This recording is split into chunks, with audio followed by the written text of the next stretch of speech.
नमस्कार दोस्तों, स्वागत है आपका हमारे न्यूज़ यूट्यूब चैनल में। हमारी इस वीडियो में जितने भी केंद्रीय कर्मचारी है, पेंशनर और फैमिली पेंशनर है, उनके लिए बहुत ही अच्छी खबर निकल कर सामने आई है। जी हाँ दोस्तों, तो चलिए वीडियो को स्टार्ट करते हैं। अब हर साल बढ़ेगी सैलरी, मिलेगा फिटमेंट फैक्टर का नया फॉर्मूला। देश भर के केंद्रीय कर्मचारियों और पेंशनर्स को 8वें वेतन आयोग के लागू होने का इंतजार है।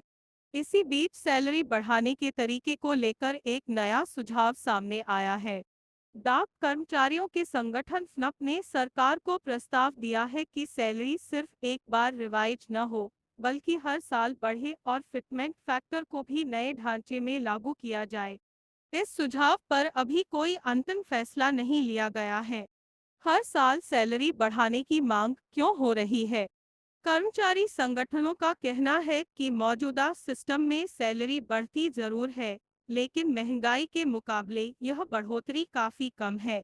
महंगाई भत्ता खर्चों में थोड़ी राहत देता है, लेकिन आय में वास्तविक ग्रोथ महसूस नहीं होती। सालाना 3% इंक्रीमेंट अब नाकाफी माना जा रहा है, खासकर तब जब निजी सेक्टर में वेतन तेजी से बढ़ रहा है। वेतन आयोग का काम क्या होता है? वेतन आयोग केंद्र सरकार द्वारा बनाया जाता है, जिसका उद्देश्य सरकारी कर्मचारियों की सैलरी, पेंशन और भत्तों की समीक्षा करना होता है। आमतौर पर हर 10 साल में नया वेतन आयोग गठित किया जाता है। 7वां वेतन आयोग 2016 में लागू हुआ था और अब उसके लगभग 10 साल पूरे होने वाले हैं। इसलिए 8वें वेतन आयोग को लेकर चर्चा तेज है। अब तक वेतन आयोगों में क्या बदलाव हुए हैं? भारत में पहला वेतन आयोग आजादी से पहले बना था। इसके बाद हर आयोग ने सैलरी सिस्टम में बड़े बदलाव किए। छठे वेतन आयोग में पे बैंड और ग्रेड पे लागू हुआ, जबकि 7वें वेतन आयोग में पे मैट्रिक्स सिस्टम आया, जिससे वेतन निर्धारण ज्यादा पारदर्शी और आसान हो गया। फिटमेंट फैक्टर क्या होता है? फिटमेंट फैक्टर वह गुणांक होता है जिससे पुरानी बेसिक सैलरी को गुणा करके नई बेसिक सैलरी तय की जाती है। 7वें वेतन आयोग में यह फैक्टर 2.57 था।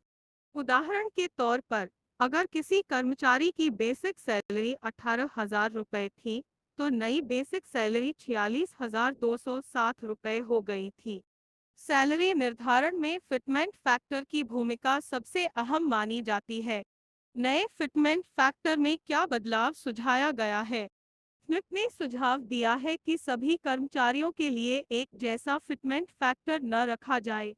निचले लेवल के कर्मचारियों के लिए 3.0 फिटमेंट फैक्टर, मिड लेवल के लिए 3.05 से 3.10 और सीनियर लेवल के लिए 3.20 से 3.25 तक का प्रस्ताव दिया गया है। संगठन का तर्क है कि निचले लेवल के कर्मचारियों को सबसे ज्यादा वेतन नुकसान झेलना पड़ा है, इसलिए उन्हें ज्यादा लाभ मिलना चाहिए। 5% सालाना इंक्रीमेंट की मांग क्यों है? वर्तमान 3% इंक्रीमेंट से सैलरी में बड़ा फर्क नजर नहीं आता और कई कर्मचारी लंबे समय तक एक ही लेवल पर बने रहते हैं।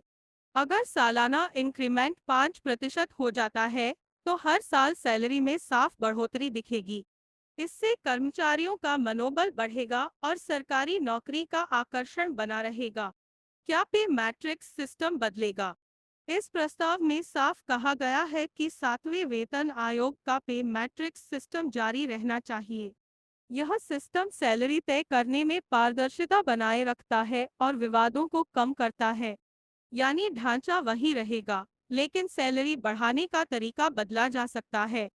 कर्मचारियों के लिए इसका क्या मतलब है? अगर ये सुझाव आगे चलकर लागू होते हैं, तो केंद्रीय कर्मचारियों की सैलरी हर साल बेहतर तरीके से बढ़ सकती है।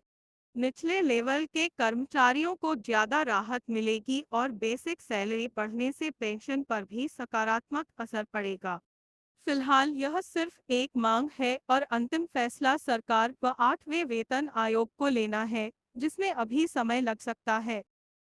ये है हमारी लेटेस्ट अपडेट। आई होप आपको हमारी ये वीडियो अच्छी लगी हो। वीडियो अच्छी लगी हो तो वीडियो को लाइक शेयर और सब्सक्राइब करना ना भूले। जय हिंद, जय जवान, जय किसान।